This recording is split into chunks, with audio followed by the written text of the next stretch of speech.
저는 그 주일 예배 뭐 이런 예배 말고 이렇게 절기 예배 있잖아요. 이렇게 주중에 그 절기 예배가 있을 때가 있지 않습니까? 종종. 특별히 이제 연말이 되면 이제 성탄절 예배랑 그리고 이제 음, 송구영신 예배가 이렇게 있는데 특히 저는 이제 성탄절 예배랑 이 송구영신 예배 이렇게 준비하면서 이렇게 중간중간 그런 생각이 이렇게 들 때가 있어요. 왜들 나오시지? 오늘도 이 예배를 준비하면서 왜들 나오실까? 왜 나오세요? 이 밤에 뭐 집에 우환이 있으세요? 탈출하신 거예요? 어, 성탄절 날 뭐 다들 즐겁게 놀고 흥청망청 뭐 꼭 흥청망청이 아니어도 또 즐겁게 보낼 수 있는 그 오전의 시간들 또 연말에 이렇게 또 분위기 내면 뭐 끝도 없이 낼 수 있는 이 좋은 시간들이 또 어떻게 보면 피곤한 이 시간 왜 성도님이 나오실까? 제가 목사지만 어떻게 하면 또 불경한 생각할 수도 있지만 그런 생각을 하면서 저는 이 예배를 준비할 때 그래서 참 감사한 마음이 굉장히 큽니다. 그러니까 이 시간 자체도 감사한 거지만 이 시간에 함께 할 수 있다라는 것, 또 그런 마음들을 주셨다는 것, 그래서 우리가 여전히 모여서 함께 예배할 수 있다는 것이 얼마나 감사한지 모릅니다. 또 우리 애들도 또 아이들도 또 이렇게 다 커가지고 옛날에 송경심 그냥 어련히 안 나오는 줄 알았는데 이게 또 나 따라 나오네요. 그러니까 이제 큰 거잖아요, 아이들이 그렇죠. 엄마 따라 부모님 따라 이렇게 나오는 모습 보면서 그래서 더 감사한 것 같습니다. 여러분 왜 우리가 특별히 송구영신 예배를 더 드릴까요? 저는 왜 송구영신 예배를 드리냐면 물론 제가 목사라서 예배를 드리기도 하지만 솔직히 제 마음은 그렇습니다. 아니 그래도 한 해 마지막 시간이랑 또 새해 첫 시간에 드리니까 하나님 또 나 잘해 주시겠지. 약간 그런 마음이 있어요. 예. 여러분도 그런 마음 있으시죠? 네, 있으시죠? 네, 저 있어요. 제가 있다니까요. 여러분 있으셔도 돼요. 그런 마음이 있어요, 정말. 그런 마음으로 예배에 나와요, 저도. 네, 하나님, 어, 우리 마음 아시죠? 저희 마음 아시죠? 그래서 2025년에도 더 나은 해, 더 복 있는 해 되게 해주십시오. 그런 마음으로 이 예배당에 나옵니다. 여러분 사실 모든 인간의 삶은요 단 하나의 목적을 가지고 삽니다. 복 받으려고 삽니다. 그렇죠? 이거 부인할 수 있는 사람 없을 겁니다. 우리가 왜 삽니까? 왜 열심히 삽니까? 한마디로 그러니까 총체적으로 표현하면 복된 삶, 복 있는 삶, 그 삶을 살기 위해서 사는 것입니다. 그래서 모든 것, 모든 행위들 사실 그것을 이루기 위한 몸부림일 뿐인 것이죠. 저는 이것이 결코 잘못된 마음과 생각과 자세라고 생각하지 않습니다. 여러분, 하나님도 성경도 처음부터 끝까지 사실 복으로 채워져 있습니다. 그렇죠? 태초부터 하나님은 이 땅을 이 우주 만물을 복되게 지으셨어요. 그리고 그 복이 계속해서 흘러가길 원하셨어요. 하나님은 계속해서 우리에게 복을 주시기를 원했어요. 아담과 하와부터. 그렇죠? 근데 우리는 그 복을 항상 어떻게 바꿔버렸습니까? 복이 아닌 저주로 바꾸는 은사들이 있어요. 그래서 계속해서 그 저주로 바꾸려는 은사. 그러나 하나님은 여전히 우리를 복 주시기는 그 마음, 그 충돌. 여러분 그게 여러분 사실 어떻게 보면 성경의 이야기예요. 하나님은 저와 여러분에게 복을 주시기를 원하십니다. 그럼 우리가 항상 깨달아야 되는 것이 무엇이냐면요. 하나님이 우리에게 주시는 진짜 복이 진정한 복이 무엇이냐. 여러분 이것을 항상 다시 새기며 기억해야 된다라는 것입니다. 여러분 복하면 하나님 복 주시는 인생하면 여러분 가장 먼저 떠오르는 사람이 누구냐? 바로 오늘 본문에 나오는 아브라함입니다. 하나님은 아브라함을 바로 믿음의 조상, 즉 모든 복의 근원으로 그를 부르셨습니다. 하나님께서 드디어 그분의 구원과 복음의 시작으로서 아브라함이라는 한 사람을 택하시고 부르시는 장면입니다. 하나님께서 그를 어떻게 부르셨는지 잘 보세요. 1절 3절 보시면 주님께서 아브라함에게 말씀하셨다. 너는 네가 살고 있는 땅과 네가 난 곳과 너의 아버지의 집을 떠나서 내가 보여주는 땅으로 가거라. 내가 너를 큰 민족이 되게 하고 너에게 복을 주어서 내가 크게 이름을 떨치게 하겠다. 너는 복의 근원이 될 것이다. 너를 축복하는 사람에게는 내가 복을 베풀고 너를 저주하는 사람에게는 내가 저주를 내릴 것이다. 땅에 사는 모든 민족이 너로 말미암아 복을 받을 것이다. 여러분, 우리가 아브라함을 믿음의 조상이라고 얘기합니다. 믿음의 조상. 그러니까 그 믿음을 가지고 있는 모든 사람의 또한 우리의 조상이 아브라함이라는 거예요. 그래서 여러분 다 조상님들이 다르시죠. 각자 조상님들 잘 계시죠. 예, 그 조상님 말고 육신의 조상들 말고 우리가 믿음의 한 식구잖아요. 그럼 우리의 한 조상이 있어요. 그게 누구냐? 그게 아브라함이에요.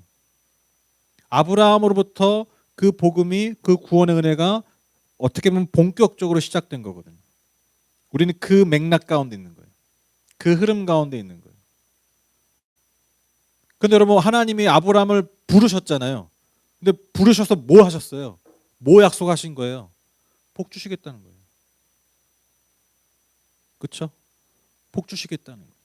간단해요. 너에게 복 주고 그리고 너를 통해서 많은 이들을 복 줄 거야.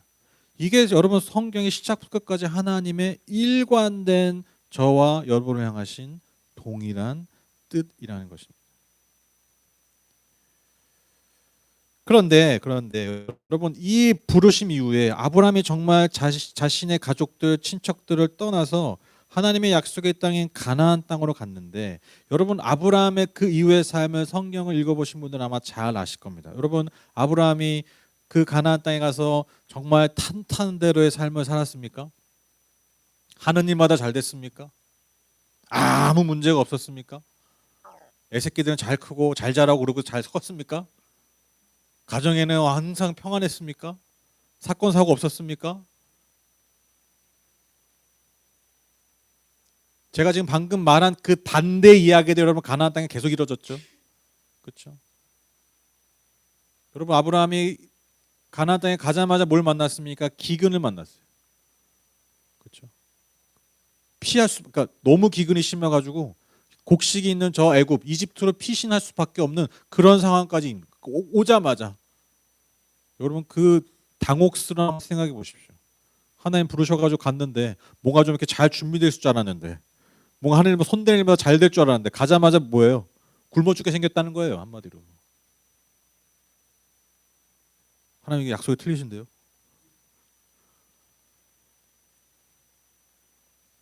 그것만이 아니죠, 여러분. 아브라함은 계속해서, 저는 개인적으로 아브라함에게서 가장 힘든 게 뭐냐면요, 외적인 일이라기보다는 저는 그 가정 내 일이었다고 생각해요. 저도 한 가정을 이루며 살고 있는 사람으로서 여러분 뭐 바깥의 문제 막 이렇게 돼. 근데 이 집안의 문제는요, 정말 힘든 거예요. 그리고 여러분 아시다시피 집안 문제는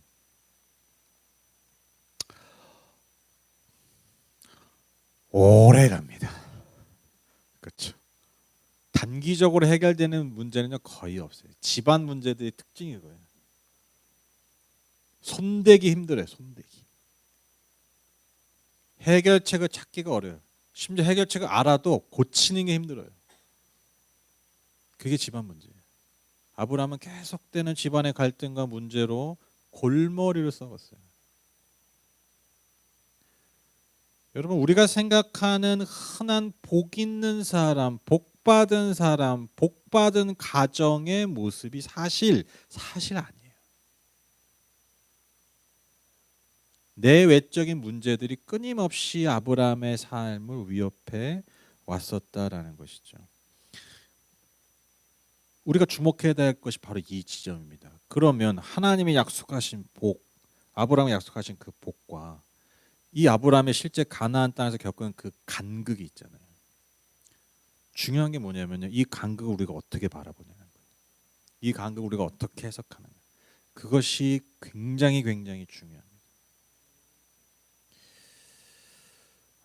제가 오늘 복이라는 말을 참 많이 언급했는데, 여러분 복에 대한 여러 언어의 뜻이 있는데 참 제가 흥미롭더라고요. 제가 이렇게 책에서 봤는데, 여러분 그 신약 성경을 기록한 그 언어가 헬라어잖아요. 헬라어. 그러니까 옛날 그리스어입니다. 그리스어. 옛날 그 당시에 오늘날 영어라고 생각하시면 돼요. 그 헬라어로 복이 유로기아라는 단어입니다. 유로기아. 근데 이 유가 뭐냐면 좋은이라는 뜻이에요. 그래서 여러분 복음이 유앙겔리온이에요. 그래서 그러니까 좋은, 복음, 복된 소식 그러잖아요. 그러니까 좋은 유, 말하다, 로기아가 말하다. 그러니까 좋은 말이에요. 좋은 말. 그러니까 좋은 말을 서로 주고받는 거. 예, 그게 헬라어로 유로기아, 복이라는 뜻입니다. 그러니까 서로에게 좋은 말, 상대에게 특별히 좋은 말을 하는 게 복이라는 것이죠. 여러분 영어로 복이 무엇입니까? 많이 들어보실 텐데 bless입니다. bless. 그래서 God bless you 그러잖아요. 그렇죠? God bless you.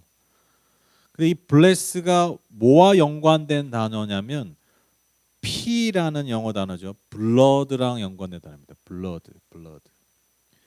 그래서 여러분 예나 지금이나 많은 종교에서 신령한 색깔이 뭐죠? 신령한 색깔.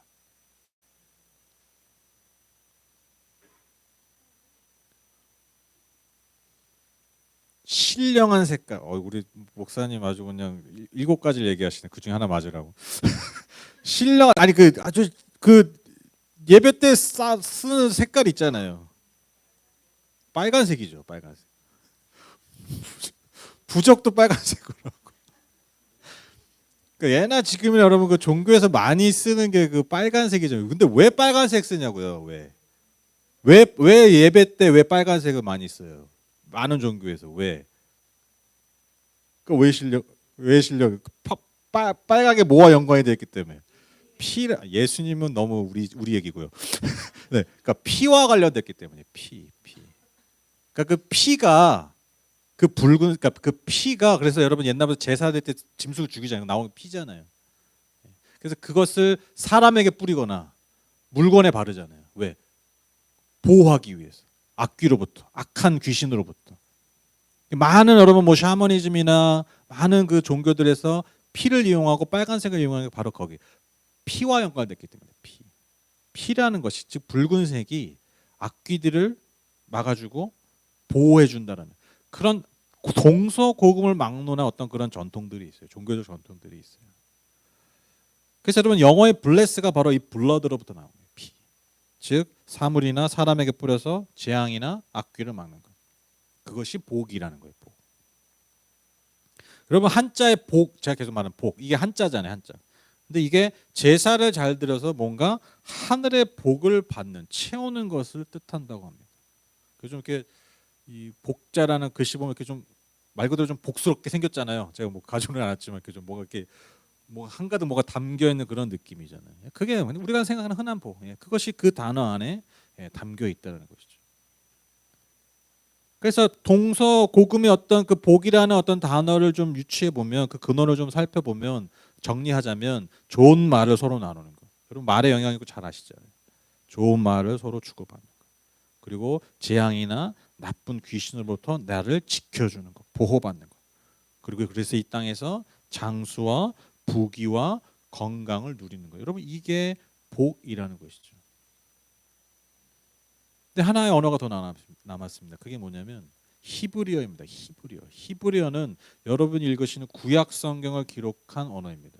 옛날 이스라엘 사람들이 쓰던 언어입니다. 이게 히브리어예요. 근데 히브리어로 보기에 뭐냐면요. 바라크입니다. 바라크. 근데 이 복을 뜻하는 이 바라크의 기본적인 뜻이 뭐냐면 무릎을 꿇다예요. 무릎을 꿇다. 굉장히 독특하죠. 즉 복을 받는다는 것을 무릎을 꿇는 행위와 연결시켰다라는 거예요. 근데 우리가 쉽게 상상할 수 있는 게 뭐냐면 여러분 옛날에는 여러분 복을 받는다는 거는요. 무슨 뭐 하나 떨어져 이런 게 아니라 결국 왕이나 어떤 힘을 가진 부를 가진 사람으로부터 받았어요. 근데 그 왕에게 여러분 복을 받을 때 뭔가를 선물을 받을 때 어떻게 합니까? 무릎을 꿇고 받잖아요. 그 모습을 상상하시면 됩니다. 우리가 이 바라크라는 이 히브리어 안에 담겨 있는 이 무릎을 꿇다라는 이 의미를 통해서 여러분 성경이 우리에게 말씀하시는 특별히 또한 오늘 이 아브라함이 받은 복이 무엇인지 우리가 분명히 깨달을 수 있습니다. 여러분 하나님의 복을 받는 사람이 누구냐면요, 하나님께 무릎을 꿇는 사람입니다. 즉 하나님 앞에 겸손한 사람이죠. 여러분, 하나님 앞에 겸손하다라는 게 무엇입니까? 하나님 앞에 무릎 꿇는 게 뭘까요?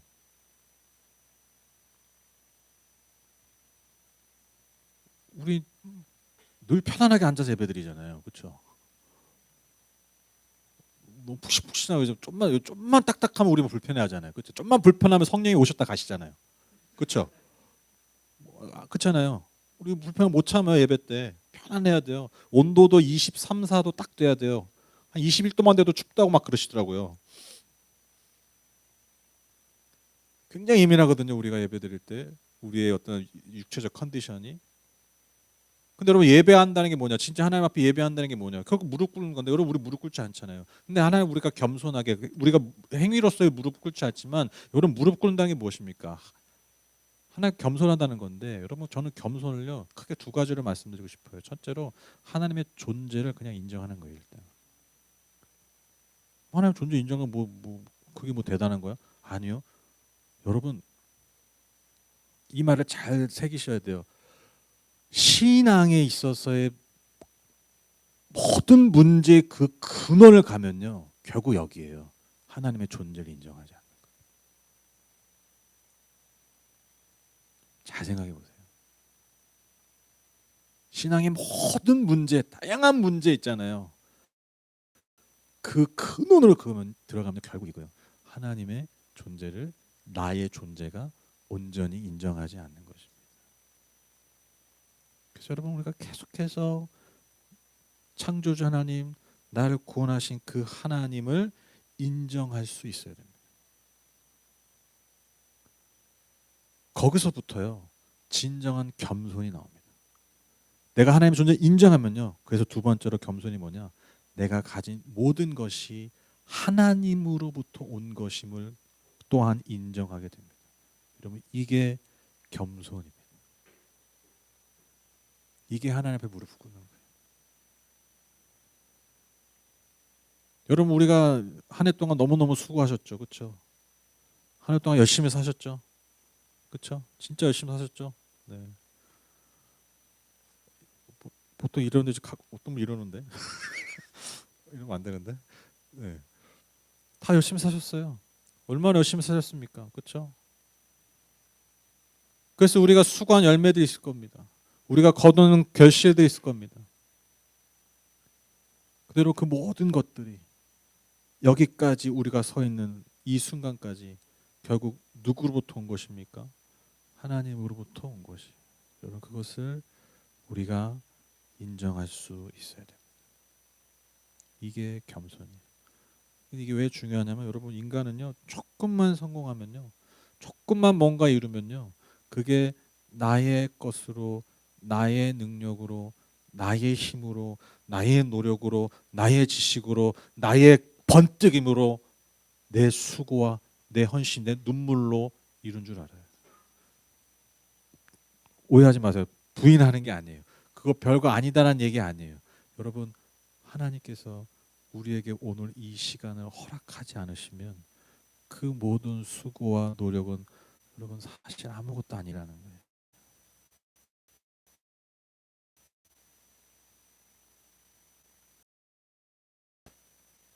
이런 언급을 해서 참 조심스러운 언급이지만, 저는 큰 사고들을 볼 때 그런 생각을 해요. 저게 내가 있을 수도 있잖아요. 아무도 모르잖아요. 오늘 이 시간이 그래서 내게 아니라는 걸 그때 깨달아요, 다시. 지금 내가 누리고 있는 이 시간에 절대 내게 아니라는 걸 다시 한번 깨닫게 됩니다. 주어진 시간입니다. 주어진 거예요. 하나님께서 우리에게 주신 은혜입니다. 우리가 이것을 기억하는 것. 그래서 감사하는 것, 여러분, 그게 겸손한 것입니다. 그게 하나님께 무릎을 꿇는 것입니다. 그래서 우리가 예배하는 이유가, 우리가 기도하는 이유가 저는 여기에 있다고 믿어요. 이 본성, 하나님의 존재를 늘 인정하지 않으려 하는 우리의 본성, 내가 이룬 것들을 나의 것으로 취하려고 하는 나의 본성, 그 인간의 본성, 그것을 내려놓기 위해서, 그것을 위해서 여러분 우리가 계속해서 하는 것이 뭐냐? 그게 예배라는 것입니다. 그게 기도예요. 그래서 여러분 기도하지 않는다, 예배하지 않는다는 건요, 너무 단순한 여러분 출발이죠. 여러분 내가 하나님의 존재를 인정하지 않고 하나님의 것을 기대하지 않는다는 거죠. 그래서 우리는 기도하지 않고 예배하지 않는 것입니다. 그래서 너무 감사한 거예요. 함께 모여서 이렇게 예배한다는 거, 우리가 함께 기도할 수 있다는 것, 찬양할 수 있다는 것이 여러분 얼마나 감사한지 모릅니다. 여러분 참 그래서 겸손하십니다. 네, 아멘으로 받아봤어요. 뭐 이거 교만입니다. 네, 겸손을 가장한 교만이에요. 네, 여러분 겸손하신 분들이에요. 이 밤에 지금 제가 보니까 지금 딱 분위기가 한 반은 졸려. 왜 졸려요? 피곤한 몸을 이끌고 오니까 졸린 거예요. 여러분 그거 아세요? 제가 비밀 하나 알려드릴게요. 제가 예배를 많이 인도하잖아요. 순구영신 예배만 약간 혀가 꼬여요. 본능적으로 꼬여요. 왜? 네, 피곤하니까. 바짝 긴장해 있고 바짝 뭔가 준비하고 있는데 저도 피곤해가지고 지금 말이 살짝 꼬이는데 모르셨죠? 저는 알거든요. 평소도 말이 잘 안 나와. 엄청 노력하고 있는 거예요.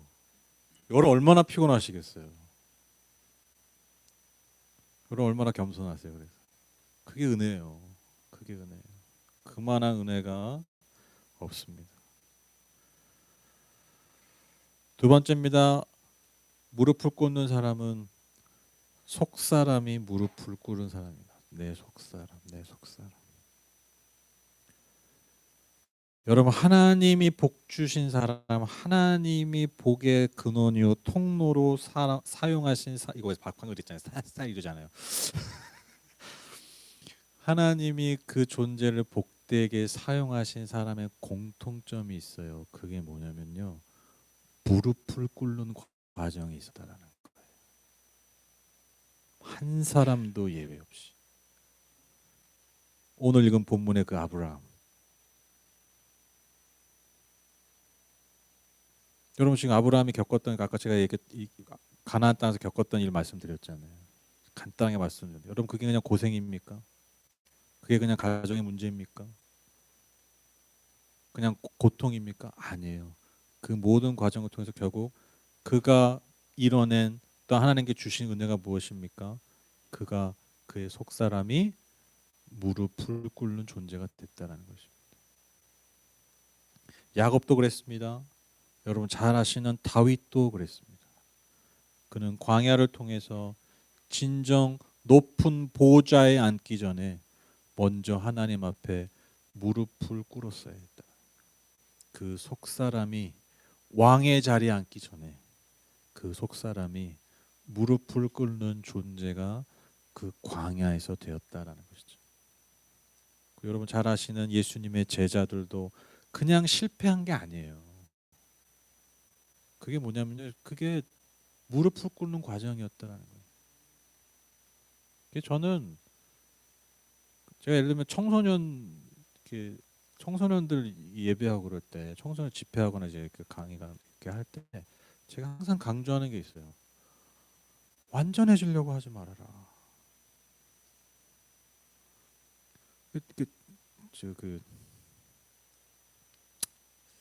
제가 청소년들 이렇게 사역하는 이렇게 뭐 이렇게 보면은 제일 안타까운 게 뭔 줄 알아요? 우리 말고 계세요? 밖에 나가서 얘기 안 해요? 어떻게든 애들 실수 안 하게 하려고요. 잘 생각해 보세요. 청소년 단체나 예배 이렇게 잘 보세요.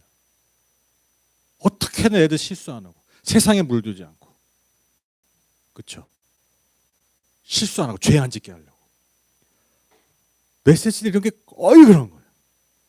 그냥 거의 그런 매니지먼트, 그런 관리예요.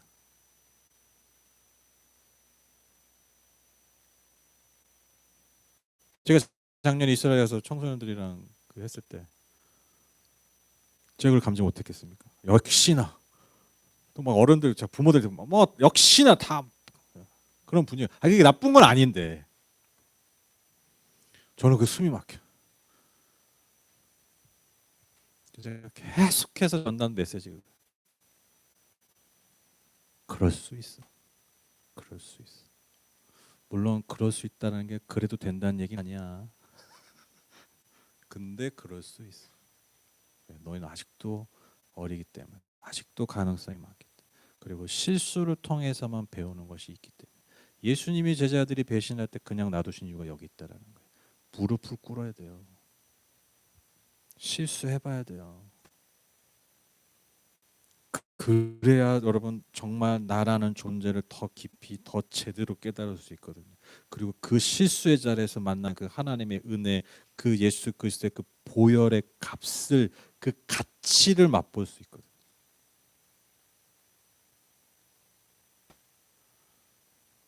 그래서 저는 저희 청소년들한테도 항상 하는 얘기입니다. 제가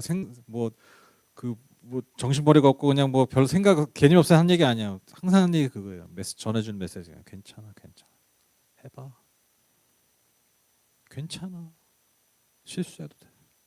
실패해도 돼. 근데 이 비단 여러분 아이들한테만 필요한 메시지일까요? 저는 그렇게 생각하지 않아요. 여러분 괜찮습니다. 완전히 지려고 하지 마세요.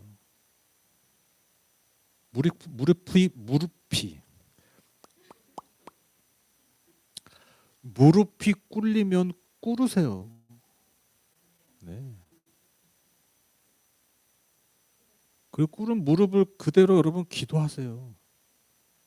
하나님 앞에 기도하세요. 그러면요, 내가 그 자리가 여러분 무릎을 꿇어서 내가 낮아지는 자리가 아니라요, 하나님이 내게 주신 놀라운 은혜와 그 역전의 힘으로 여러분 내가 다시 더 높이 뛰어오르는 출발이 됩니다. 네, 그게 여러분 모든 하나님의 사람들이 겪은 과정이었어요. 그들의 속사람이 무릎 꿇었을 때 오히려 하나님의 역사는 거기서부터 시작됐다라는. 여러분 세상을 봐도 그렇죠. 이게 뭐 제가 비단 꼭 성경과 뭐 말씀 뭐 기독교 역사 이게 아니더라도 여러분 세상만 봐도요, 여러분 아무리 많이 가지고 아무리 많은 것을 들어도요, 여러분 그 자신의 속사람이 무릎이 꿇려 있지 않은 사람은요, 여러분 결국 그 끝이 여러분 우리는 너무 잘 알고 있어요. 아무것도 아닌 것임을 우리는 알게 됩니다. 여러분 세상 사람들도요, 그 속사람이 무릎 꿇려 있는 사람들을 좋아해요. 그리고 그런 사람들이 영향력이 있어요. 여지 없습니다. 여지 없어요. 잘 나가고 많은 걸 가지고 있고 많은 걸 누리는 사람, 사람들 좋아해주고 박수 주는 것 같죠? 여러분 속으로 그 사람 절대로 인정 안 해줘요. 절대로 인정 안 해줘요. 그 속사람이 무릎 꿇려 있는 사람, 그 속사람이 단단한 사람은 여러분 어디서나 세상에서도 심지어 인정받고 존경받고 그들 앞에 오히려 사람들이 무릎을 꿇습니다. 이게 겸손의 힘입니다. 겸손의 힘. 우리 아브라함이 하나님께 받은 약속의 땅에서 우리가 보기엔 고생하고 고통을 겪고 힘든 일을 겪은 것 같지만, 해결할 수 없는 문제에 계속해서 쳇바퀴처럼 힘든 인생 그 나날을 산 것 같지만, 여러분 역설적으로 그것이야말로 여러분 하나님의 약속이 이루어지는 과정이었다는 것입니다. 그를 진정 이 오늘 읽은 이 말씀의 이 복이 그의 삶을 통해서 그의 자손들을 통해서 반드시 이루어질 수밖에 없는 무릎을 꿇는 과정이었다라는 것입니다. 결론을 맺겠습니다.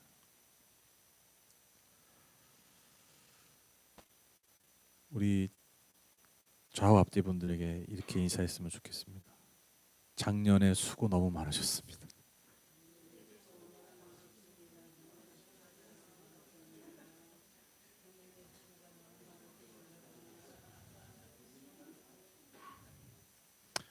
자, 그리고 정말 진심으로 하시는 거예요.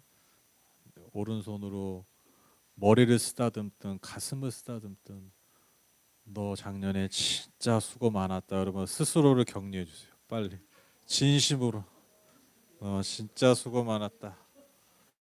네, 수고 많았습니다. 예.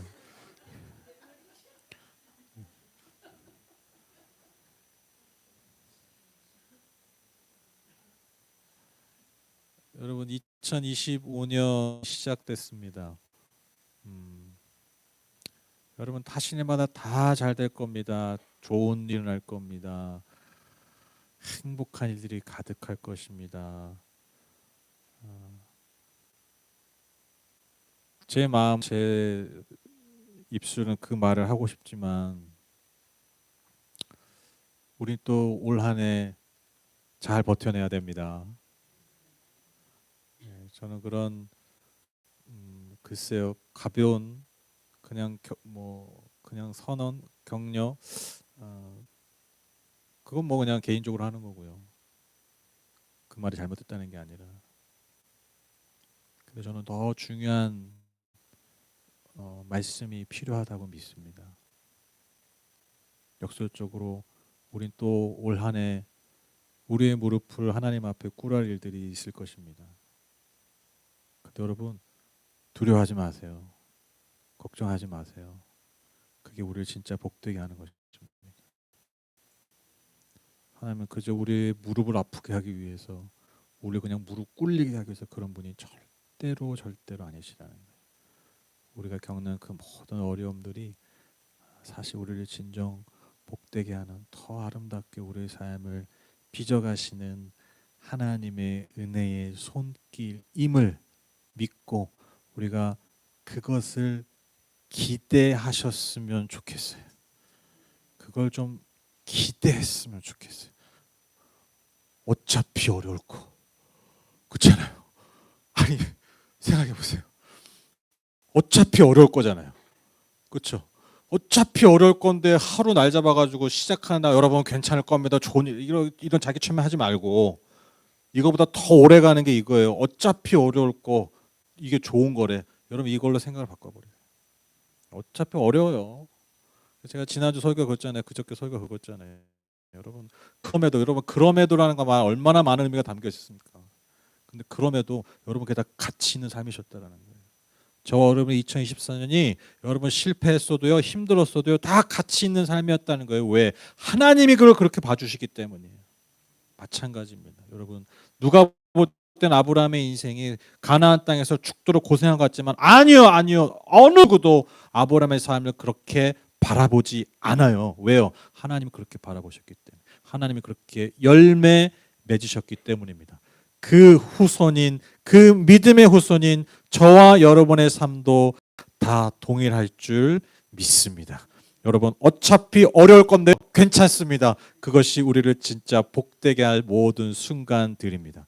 우리가 그 믿음으로 그 담대함으로 그 자신감으로 2025년 하게 감당하는 저와 여러분 우리 하늘복교의 모든 교우 다 되시기를 주님의 이름으로 축복합니다.